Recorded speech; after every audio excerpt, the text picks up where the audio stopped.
Bismillahirrahmanirrahim. Assalamu alaikum. Dear students, today is the turn of chapter number 15. Goodbye, Mr. Chips. Now let's have a quick look on important points. सबसे पहले हम देखेंगे कि air red का जिक्र इसमें किया है क्योंकि जंग का ज़माना शुरू हो चुका है। यहाँ पे ब्रुकफील्ड स्कूल में भी बहुत ज़्यादा जो है वो बमबारी हो रही है, उसका जिक्र है। Chips Latin class dauntless and laughing style, इसमें हम देखेंगे कि चिप्स जो है वो अपनी लातीनी क्लास यानी जब लातीनी सब्जेक्ट पढ़ा रहा है क्लास में तो बहुत ही बेखौफ ख़तर और बहुत ही मज़े से वो पढ़ा रहा है। फिर अगला है 5 बॉम्ब्स यानी ब्रुकफील्ड स्कूल के अंदर 5 बॉम्ब्स गिरे और 9 डेड इन ब्रुकफील्ड। पता ये चला कि ब्रुकफील्ड इलाके में 9 लोगों की डेथ भी हो गई। नवंबर 11 1918 ये ज़माना जो है ये तारीख़ जो है ये बड़ी इम्पॉर्टेंट है चिप्स की लाइफ में, इसलिए कि इस तारीख़ को चिप्स ने डिसाइड कर लिया था कि वो रेजिग्नेशन दे देगा या अपनी रिटायरमेंट का ऐलान करेगा। चिप्स रेजिग्नेशन और फिर चिप्स ने अपना रेजिग्नेशन कैसे आगे अथॉरिटीज़ को फॉरवर्ड किया। ठीक है, जी जनाब, अपनी बुक्स खोलिए और अब हम इंशाल्लाह ताला अपना चैप्टर जो है वो वर्ड बाय वर्ड और सेंटेंस आफ्टर सेंटेंस पढ़ेंगे और हमारी प्रीवियस रवायत जारी रहेगी। जहाँ मुश्किल वर्ड होगा उसको हम ना सिर्फ अंडरलाइन करेंगे बल्कि साथ साथ उसका सिनोनिम भी देखेंगे। चैप्टर को स्टार्ट करने से पहले बेटा ये देखिए कि एक इसमें हमारे सामने एक फ़ोटो है जिसके अंदर ब्रुकफील्ड स्कूल का हमें मंज़र दिखाई दे रहा है और साथ ही हमें कैंपिंग भी दिखाई दे रही है, यानी कैंप्स लगे हुए हैं जो कि पता चलता है कि यहाँ पे फ़ौजी अड्डे बन चुके हैं। और साथ साथ आप देखें कि आसमान का जो मंज़र है यहाँ पे बॉम्ब्स जो हैं या एयर रेड जो है वो होती हुई दिखाई दे रही है। अगेन बेटे हर तरफ जंग का समा है। अब ये चैप्टर सारे का सारा बेसिकली जंग से रिलेटेड ही होगा और आपको पता ही है कौन सी जंग है, ये फर्स्ट वर्ल्ड वॉर है। ठीक है, अब हम चैप्टर शुरू करते हैं जी। And once on a night of full moonlight the air raid warning was given while Chips was taking his lower fourth in Latin. एक रात चांद की रोशनी में हवाई हमले के बारे में वार्निंग इस वक्त दी गई जब चिप्स अपनी लोअर फोर्थ यानी छोटे बच्चों की क्लास जो है वो ले रहा था जिसमें लातीनी ज़ुबान पढ़ा रहा था। The guns began almost instantly, और बंदूकों की आवाज़ें इंस्टेंटली का मतलब बेटे एट वंस या फ़ौरन ही आना शुरू हो गई। And as there was plenty of shrapnel falling about outside, और चूँकि बहुत ज़्यादा बम्बों के जो हिस्से थे, शार्पनल का मतलब बेटे the parts of the bombs, plenty of का मतलब बहुत ज़्यादा, अ लॉट ऑफ। प्लेंटी का मतलब बेटे अ लॉट ऑफ होता है, शार्पनल का मतलब होता है shells. Falling about outside, it seemed to Chips that they might just as well stay where they were. ऐसे लग रहा था कि चिप्स जो है वो अब ऐसे अपने स्टूडेंट्स को कह रहा है कि वहाँ ही रहना बेहतर है जहाँ पर वो थे, on the ground floor of school house की ग्राउंड फ्लोर पे। It was pretty solidly built and made a good dugout as Brookfield could offer. It was pretty solidly built, ये बहुत अच्छे तरीके से जो है वो बनाई गई थी मजबूती के साथ। And made as good a dugout, और फिर इतनी अच्छे तरीके से इसको डग आउट किया गया था। डग आउट का मतलब बेटे बंकर बनाना या ये कह लें अंडरग्राउंड बिल्डिंग बनाई गई थी। एज ब्रुकफील्ड कुड ऑफर, जितनी के ब्रुकफील्ड ऑफर कर सकता था या अफोर्ड कर सकता था। And as for a direct hit, well, they could not expect to survive that wherever they were. और यहाँ बात ये भी थी कि अगर डायरेक्ट कोई निशाने पर बात लग जाती या कोई निशाना लग जाता डायरेक्ट, तो वो बचने की उम्मीद नहीं थी उनकी। बहरहाल वो जहाँ थे वहाँ उनको बिल्कुल भी ज़िंदा बचकर नहीं वो जा सकते थे। सो ही वेंट ऑन। ठीक है, ही से मुराद कौन है? चिप्स। अब उसकी क्लास चल रही थी लैटिन क्लास, तो वो क्या हुआ, वो वेंट ऑन यानी अपनी क्लास को उसने जारी रखा लातीनी ज़ुबान की। Speaking a little louder amidst the reverberating crashes of guns. अब क्या हो कि वो बात साथ साथ ऊंचा बोलता रहा। रिवर्बरेटिंग का मतलब क्या आएगा बेटे, कि जो बहुत ही ज़्यादा रिसाउंडिंग आवाज़ें थी, यानी गूंजती हुई आवाज़ें थी गन्स की। And the shrill wine of, यानी ऐसे बम जो दूसरों के जहाज़ों को गिराने के लिए इस्तेमाल हो, उन्हें हम एंटी एयरक्राफ्ट कहते हैं। उनके जो शेल्स थे वो भी गिर रहे थे। Some of the boys were nervous. अब इस सिचुएशन में कुछ बच्चे तो बहुत ही ज़्यादा नर्वस हो रहे थे। Few were able to attentive, जबकि चंद एक जो थे वो तवज्जो दे रहे थे।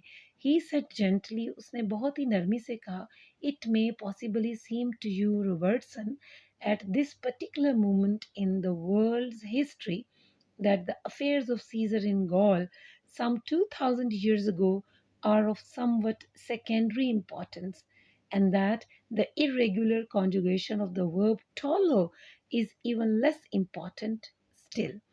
अब यहाँ बच्चों की जो कि तवज्जो बढ़ रही थी, उसने जानबूझ के अपने एक स्टूडेंट रॉबर्टसन की तरफ तवज्जो की, और उसने बहुत ही जेंटली का मतलब बहुत ही नरमी से सॉफ्टली उसने बात की।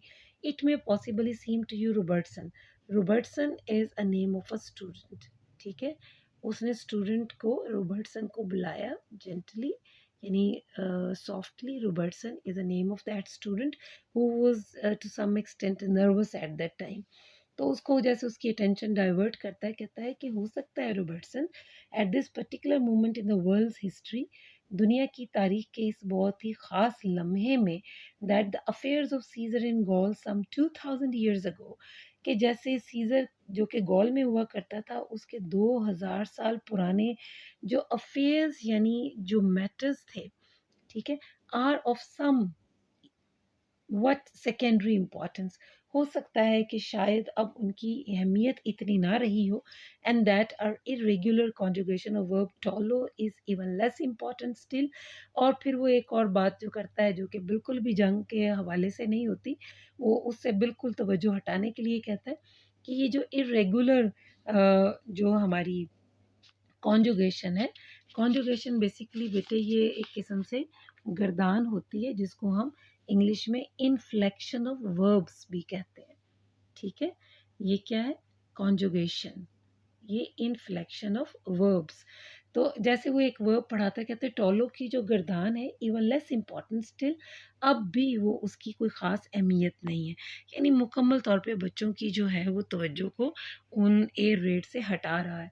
But believe me my dear Robertson, that is not really the case. लेकिन मेरा यकीन करो रॉबर्टसन, ऐसा कोई केस नहीं है, यानी ऐसा कोई मामला नहीं है, ठीक है, यानी कि उसकी तवज्जो हटा रहा है। नेक्स्ट फिर हम देखते हैं अगली स्लाइड में कि हमारे पास जो चैप्टर में चल रहा है, just then there came a particular loud explosion. अचानक से एक बहुत ही तेज लाउड एक्सप्लोजन, धमाका, तेज सा धमाका होता है। क्वाइट नियर, बहुत ही करीब।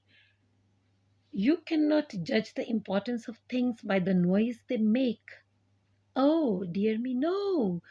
अब क्या हुआ कि जैसे ही धमाका हुआ, उसने देखा कि बच्चे परेशान ना हो जाए, तो उसने फौरन डायलॉग क्या बोला, यू कैन नॉट जज द इम्पोर्टेंस ऑफ थिंग्स। आप कभी भी चीज़ों की अहमियत का अंदाज़ा नहीं लगा सकते bye the noise they make, जिस किस्म का ये शोर मचाएं उससे। ओह डियर मी नो, ना ना, ऐसे शोर से इनकी अहमियत का अंदाज़ा नहीं लगता। अली लिटिल चकल, छोटा सा थोड़ा सा, चकल का मतलब हंसी मजाक, यानी एकदम से बच्चे जो हैं वो हंस पड़े, यानी एकदम से उनकी तवज्जो हट गई बाहर की टेंशन से। यहाँ हम फिर चकल को क्या कहेंगे? सप्रेस्ड स्माइल, ठीक है। And these things that have mattered for thousands of years, और वो चीज़ें या वो बातें जो कि हज़ारों साल से अहमियत रखे हुए हैं, are not going to be snuffed out. अब हरगिज़ भी इस वक्त उनको स्नफ्ड आउट नहीं किया जा सकता। टू पुट एन एंड, यानी उनको बिल्कुल भी ख़त्म नहीं किया जा सकता।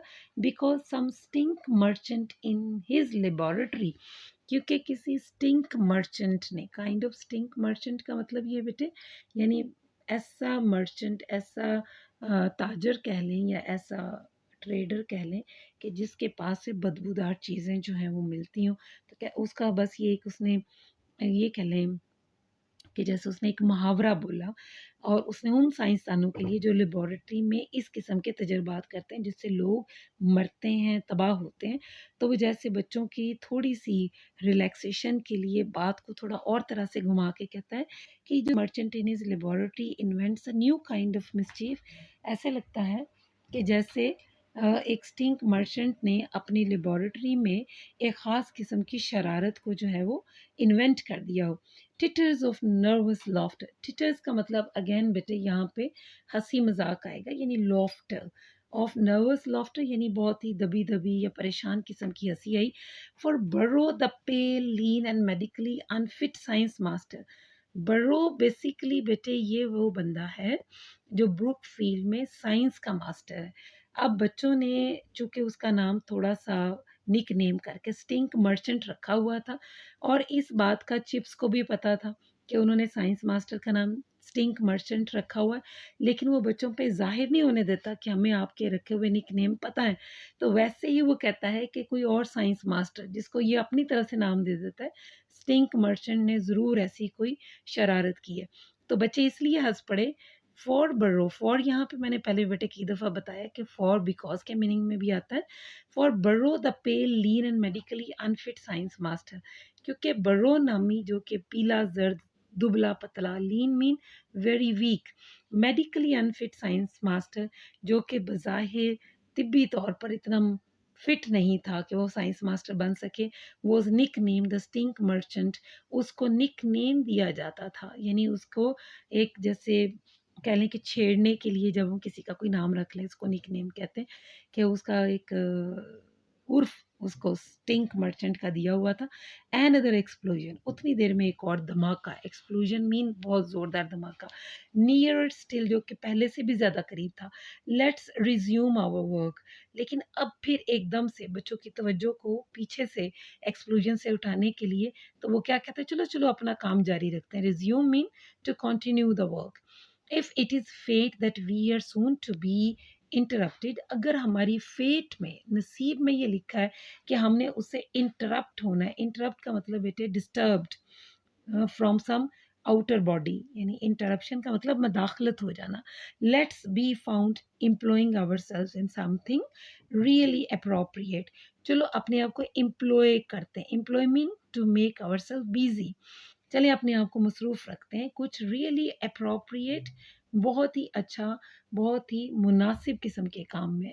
Is there anyone who will volunteer to construe, volunteer का मतलब बेटे रज़ाकाराना तौर पर काम करना, या कोई काम जो है वो हम खुद ही अपनी मर्ज़ी से जब करते हैं तो उसे वॉलंटियर होना कहते हैं। कॉन्स्ट्रू का मतलब होता है टू एक्सप्लेन, ठीक है। चलो अब कौन अपनी मर्ज़ी से इसे एक्सप्लेन करना चाहता है। अगेन जब बाहर धमाके हो रहे हैं, बम गिर रहे हैं, तो वो अपने स्टूडेंट्स की तवज्जो उन बमों से हटा के उनकी पढ़ाई की तरफ लाना चाहता है, तो थोड़ा-सा मज़े का अंदाज़ अपनाता है, ठीक है। नेक्स्ट पैराग्राफ में क्या है कि Maynard chubby dauntless clever and impudent set aisle sir. अब यहाँ पे बेटे ये Maynard is name of his student. Again अगर कभी आपको क्वेश्चन आ जाए who was Maynard, then you have the line to explain that he was a chubby, dauntless, clever, and impudent person who has volunteered himself to read something from the textbook, ठीक है। ये आपको question आ सकता है। I will sir, वो जैसे अपने आप को वॉलंटियर करता है, रजा कराना कहता है, सर मैं करूँगा इसकी reading. Very good, turn to page 40 and begin at the bottom line. अब जैसे उस बच्चे ने कहा सर आप जहाँ से कहेंगे मैं पढ़ूंगा, तो वो फ़ौरन बच्चे को शाबाश दे के कहता है कि पेज 40 निकालो बुक का और इसकी सबसे बॉटम लाइन, यानी बॉटम लाइन से मतलब सबसे नीचे वाली लोअर लाइन से पढ़ना शुरू करो। द एक्सप्लोजन स्टिल कंटिन्यूड डेफनिंगली, डेफनिंगली मतलब बेटे अगेन ऐसे बहुत ही एक्स्ट्रा ऑर्डिनरी एक्सप्लोजन के साथ जिससे आपको ऐसा लगे कि आप डेफ यानी बहरे हो गए। डेफनिंगली यानी बहुत ही बुरे अंदाज से वो जो है एक्सप्लोजन्स या धमाके या बाहर जो भी बमबारी थी वो जारी थी। The whole building shook as if it were being lifted off its foundation, as if ऐसे लगता था, ठीक है, सारी बिल्डिंग ऐसे हिली, ऐसे लगता था it were being lifted off its foundation, कि जैसे ये अपनी बुनियादों से, फाउंडेशन में बुनियादों से लिफ्ट ऑफ हो जाएगी, उखड़ जाएगी। Maynard found the page, Maynard को इतनी देर में पेज मिल गया, which was some way ahead, जो थोड़ा सा आगे था, एंड बिगैन श्रीली, श्रीली मीन लाउडली, और उसने थोड़ा सा ऊंची आवाज में जो है वो इसको पढ़ना शुरू कर दिया। ठीक है, अब नेक्स्ट पेज पे देखें कि किस तरह से वो बच्चा जो है वो पढ़ना शुरू होता है। अब इस नेक्स्ट पेज के शुरू में बेटे अगेन ये लैटिन कोटेशन है जिसको पढ़ने की हमें ज़रूरत नहीं, इसके साथ ही इसका तर्जुमा उन्होंने दिया हुआ। This was the kind of fight, ये एक ऐसी खास किस्म की लड़ाई थी। फाइट मीन बेटे यहाँ वॉर आ सकता है। इन विच द जर्मन्स बिजीड देमसेल्व्स, जिसमें जर्मनियों ने अपने आप को बिजी किया हुआ था। Oh, sir, that's good. That's really very funny indeed, sir. One of your very best. अब जैसे कि बच्चे जो हैं वो आपस में कमेंट करते हैं कि वेरी गुड सर, ये तो आपके जैसा एक फ़नी यानी मज़े की बात होगी। One of your very best, जो आपके बेहतरीन लतीफ़ों में से एक। यानी बच्चे समझ गए कि जानबूझ के उन्होंने वो पेज निकलवाया है जो कि इस वक्त की सिचुएशन के अकॉर्डिंग चल रहा है। Laughing began and chips added, बच्चे शुरू हो गए हंसना, और फिर चिप्स ने मज़ीद कहा, एडिड यानी to say something more. Well you can see now that these dead languages can come to life again sometimes. ए अब जैसे वो अपने बच्चों को अगेन वो उस तरफ लाता है कि वो पढ़ाई की तरफ ही रहें, हंसें उस हिसाब से कि उनको डर ना लगे, तो वो दोबारा से क्या ऐड करता है कि देखा आपने, sometimes dead languages mean Latin and Greek languages, sometimes वो बहुत ही मरी हुई यानी अब इस्तेमाल में नहीं जो रही वो ज़ुबानें भी किस तरह से ज़िंदगी को पकड़ती हैं बाज़ औक़ात। यानी फिर वो कैसे एकदम से बच्चों से जैसे सवाल पूछता है कि देखा तुमने। Afterwards, they learned that 5 bombs had fallen in and around Brookfield, the nearest of them just outside the school grounds. 9 persons had been killed. देखिए बेटे, इसमें अगेन आपसे दो सवाल हो सकते हैं कि how many bombs have been fallen there around Brookfield. So we have found there that there are the 5 bombs that had been fallen in and around the Brookfield. फिर आगे कहते हैं the nearest of them just outside the school grounds, और उनमें से कुछ तो ऐसे थे जो स्कूल के ग्राउंड के बिल्कुल करीब आके गिरे। 9 persons हैड बीन किल्ड, और ये कि कितने लोगों की डेथ हो गई, दे आर द 9 persons। ठीक है, ये भी हमारे पास क्वेश्चन है, उसका हमें आंसर यहाँ से मिलता है। आगे फिर क्या कहते हैं, the story was told, retold, embellished.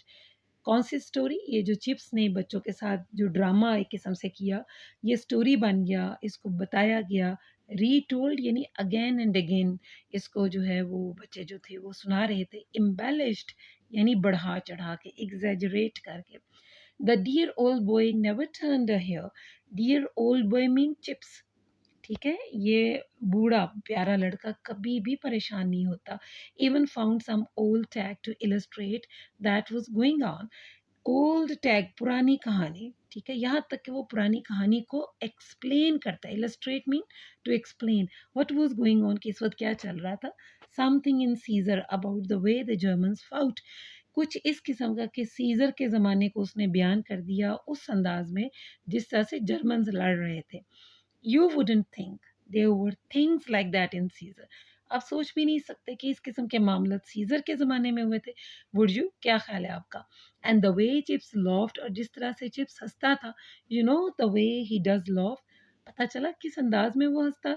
The tears all running down his face, उसके चेहरे से आंसू गिरते चले जा रहे थे। इट मीन्स वो मिसेस विकेट के घर में बैठा था, कहानी को याद कर रहा था, वो ज़माने को जिस ज़माने में जंग चल रही थी, किस तरह से उसने अपनी बच्चों को, क्लास के बच्चों को उस जंग के खौफ से दूर रखा। जब ये ज़माना उसको याद आया तो वो हंसने लग गया, लेकिन हंसते हंसते उसकी आंखों में आंसू आ रहे थे। Never seen him loaf so much, किसी ने कभी इस तरह से उसको हंसते हुए नहीं देखा। He was a legend, legend का मतलब अ फेमस पर्सनैलिटी। ठीक है, अब ये राइटर का कमेंट है कि वो एक बहुत ही फेमस पर्सनैलिटी था।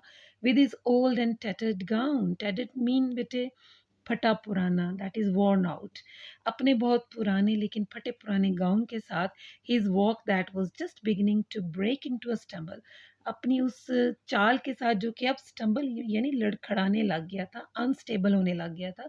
हिज माइल्ड आईज, उसकी बहुत ही हल्की, माइल्ड का मतलब बेटे नरम, उसकी बहुत ही नरम आंखें, peering over the steel rimmed specs, ये स्पेक्टिकल्स को स्पेक्स भी कह सकते हैं। पियरिंग ओवर का मतलब झांक रही थी। द स्टील रिम्ड यानी आयरन का बना हुआ या मेटल का जो उसका फ्रेम था। स्पेक्टिकल्स यानी ग्लासेस, उसके अंदर से वो ऊपर से आंखें उठा के देखता है। एंड हिज क्वेंटली ह्यूमरस सेइंग्स, क्वेंटली का मतलब स्लाइटली, ह्यूमरस का मतलब जॉली, सेइंग्स अपनी बातें, वो जो अपनी बातें साथ करता रहता है। Brookfield would not have had an atom of him different. Brookfield, उसके अंदर एटम यानी जरा सी भी, स्लाइट सा भी चेंज कभी नहीं उसने पाया। ब्रुकफील्ड ने हमेशा उसको ऐसा ही पाया। ठीक है बेटा, आगे नवंबर 11 1918, ये हमने मेन पॉइंट में भी देखा था। अब इस डेट की क्या इम्पोर्टेंस है वो जैसे ही हम अगला जो है वो स्लाइड देखेंगे, आप देखिए कि उसके अंदर क्या एलेबोरेट किया हुआ है। नवंबर 11 1918, उसमें क्या हुआ कि news came through in the morning, सुबह सुबह एक खबर आई, a whole holiday was decreed for the school. Decreed that वो, ठीक है, एक सारे दिन के लिए इस स्कूल के लिए हॉलीडे को अनाउंस कर दिया गया। And the kitchen tower implode, it was directed, kitchen staff को इम्प्लोर किया गया, डायरेक्ट कर दिया गया या उसको तंबीह की गई, to provide a cheerful spread. A spread mean to spread the table, कि इस हद तक टेबल को प्रोवाइड किया जाए या खाने की चीज़ें रखी जाएं। As wartime rationing permitted, कि जिस जंग के ज़माने में राशन जो है वो जितनी इजाज़त देता है, इट मीन्स कि थोड़ा फ्रूगल अंदाज में कफ़ायत शारी से टेबल पे चीज़ें लगाई जाए। देयर वाज मच चीयरिंग, बहुत ज़्यादा चीयरिंग यानी शोर शराबा, हल्ला गुल्ला, या ये कह ले तालियां थी। एंड सिंगिंग, और गाना बजाना था। And a bread fight across the dining hall, और बच्चे जो थे वो रोटियों के लिए जैसे लड़ रहे थे डाइनिंग हॉल में। When Chips entered in the midst of the uproar there, फिर अचानक जैसे चिप्स एंटर हुआ, in the midst mean middle, uproar means noise, there was an instant hush, instant foreign hush, खामोशी, silence आ गई एकदम से। and there wave upon wave of cheering, और फिर एकदम से तालियों पे तालियां बजने लग गईं। everyone gazed on him, gaze mean to stare, देख रहा था हर बंदा उसकी तरफ, with eager, with interest, shining eyes, चमकती आंखों से, as an symbol of victory, कि जैसे वो विक्ट्री या फतह का निशान हो। He walked to the dais, वो डाइस की तरफ आया, seeming as if he wish to speak, seeming it was looking as, ऐसे लग रहा था कि वो कुछ चाह रहा है कि बोले। They made silence for him, सब बच्चे उसकी वजह से या उसके लिए खामोश हो गए। But he shook his head, shook to wave his head, एकदम से उसने अपना सर हिलाया। बेटे पहले भी कई दफ़ा मैंने आपको बताया कि शूक जो होता है ये नेगेटिव कॉनोटेशन है, यानी इसका मतलब है ना में सर हिलाना, जबकि नोडिंग जो है वो पॉजिटिव कॉनोटेशन मीन हाँ में सर हिलाना। जैसे उसने अपना सर ना में हिलाया, आफ्टर अ मोमेंट, एक लम्हे के बाद, मोमेंट मीन लम्हा या instant, smiled, Hansa, and walked away again, और वहाँ से दोबारा चल पड़ा। यानी उसने बच्चों के साथ कोई बात नहीं की, वो आया ज़रूर, डाइस पे खड़ा हुआ, लेकिन उसने उनसे कोई बात नहीं की। It had been a damp foggy day, damp का मतलब बेटे जिसमें नमी हो, जो मॉइस्टी हो। फॉगी भी कुछ इसी किस्म का होता है, यानी कि वो नमी वाला फॉगी सा डे था, मॉइस्टी डे था। And the walk across the quadrangle to the dining hall, quadrangle बेटे चकोर बिल्डिंग को कहते हैं ऑफ डाइनिंग हॉल की, had given him a chill, उसको सर्दी लग गई वहां पे। The next day he was in bed with bronchitis, bronchitis बेटे ये पहले भी हमने पढ़ा है, it was his old disease, ठीक है, पुरानी इसकी ये बीमारी है, और मैंने इसके बारे में पहले भी आपको बताया, ये लंग्स का इशू होता है, जब किसी की खांसी बहुत पुरानी हो जाए और उसको रेशा आना शुरू हो जाए, थोड़ी सी ठंड पे उसका चेस्ट जो है वो कंजेशन का शिकार हो जाए, ऐसी बीमारी को ब्रोंकाइटिस कहते हैं, इसको ब्रोंकिटिस भी कहते हैं।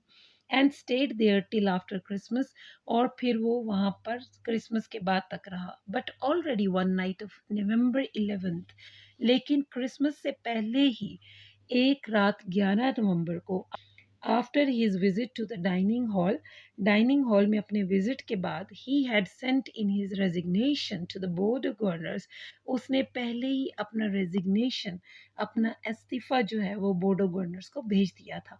इसका मतलब है कि जब वो बच्चों के साथ हॉस्टल के डाइनिंग हॉल में बच्चों के सामने अपीयर हुआ, उसने कुछ कहा नहीं।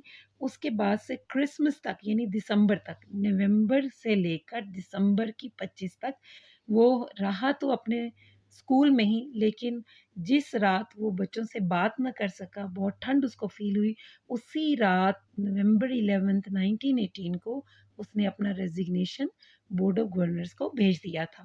तो ये बहुत इम्पोर्टेंट पॉइंट है। नवंबर 11 1918 को रेज़िग्नेशन उसने क्या किया, बोर्ड ऑफ गवर्नर्स के हवाले कर दिया। नेक्स्ट क्या है कि व्हेन स्कूल रीअसेंबल, जब दोबारा से स्कूल मिला, कब, जब आफ्टर क्रिसमस वेकेशन यानी जो क्रिसमस ब्रेक था उसके बाद जब स्कूल दोबारा से शुरू हुआ, आफ्टर द हॉलीडेज, छुट्टियों के बाद, he was back at Mrs wickets, तो वो स्कूल को छोड़कर दोबारा मिसेस विकेट के घर में आ गया।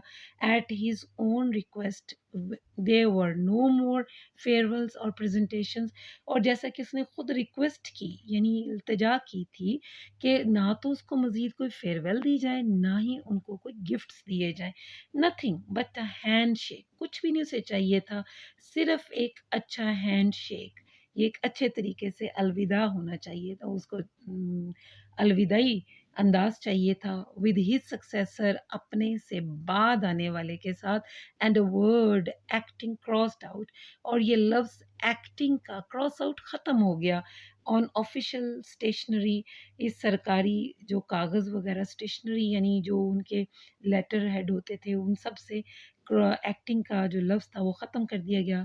The duration was over, duration उसका जो टेन्योर था अब वो ख़त्म हो गया।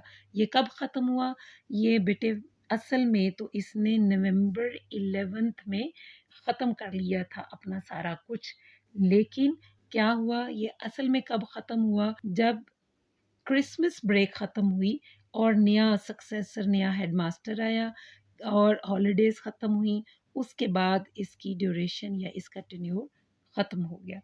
ठीक है बेटे? जी बेटा, ये था आपका चैप्टर। अब देखते हैं हम इसके अंदर से इम्पोर्टेंट क्वेश्चंस जो कि हमारे पेपर में भी आ सकते हैं। तो ये देखिए, हालांकि हमने चैप्टर में सारी बातें पढ़ी हैं लेकिन मैं थोड़ा सा डिस्कस करूँगी। What is meant by stink merchant, ये बात मैंने आपको उस चैप्टर में भी बताई कि students have nicknamed their own science teacher as stink merchant, and when Chips discussed other scientists as stink merchant, they were laughing. ठीक है? Why was Mr. Burrow called stink merchant by Mr. Chips? And mister chips जो है उसने mister Burrow को stink merchant क्यों कहा, क्योंकि mister chips को पता चल गया था कि बच्चों ने मिस्टर बर्रो का नाम जो है वो निक नेम स्टिंक मर्चेंट रखा हुआ था।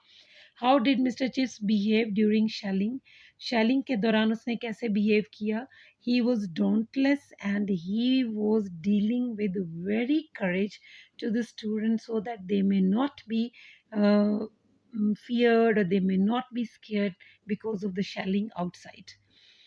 What happened on November 11, 1918? ये भी हमने पढ़ा। November 11, 1918 was the date in which his resignation was presented to Board of Governors. How was the victory celebrated at Brookfield? Victory को कैसे ब्रुकफील्ड में सेलिब्रेट किया गया, ये हमने पढ़ा था कि किस तरह से जब सीज़ फायर हो गया, जब जंग ख़त्म हो गई नवंबर 11 1918 को, तो वो जो हॉल में जिस तरह से बच्चे बैठे हुए थे, they were fighting over breads and they were cheers and laughters everywhere, तो इस तरह से वो विक्ट्री जो थी वो सेलिब्रेट की जा रही थी। How many bombs were dropped near Brookfield, 5 bombs were dropped near Brookfield, ये भी हमने चैप्टर में पढ़ा। What did Chips say to the students when a bomb fell quite near them, तो क्या कहा चिप्स ने जब बहुत ही करीब बॉम्ब गिरा, तो उन्होंने यही कहा था ना कि one of the stink merchant जो है उसने कोई इस किस्म की शरारत कर ली है, और ये बड़ी ही अजीबोगरीब बात है कि जिससे लोग जो हैं वो मर रहे हैं। ठीक है, ये हमने बात इधर पढ़ी है, तो आप इसको ज़रा गौर से देख लीजिएगा, आपको पता चल जाएगा, और आपके क्वेश्चन आंसर्स का ये सेशन जो है कंप्लीट हो गया। ओके बेटा, गुड लक, अल्लाह हाफिज़।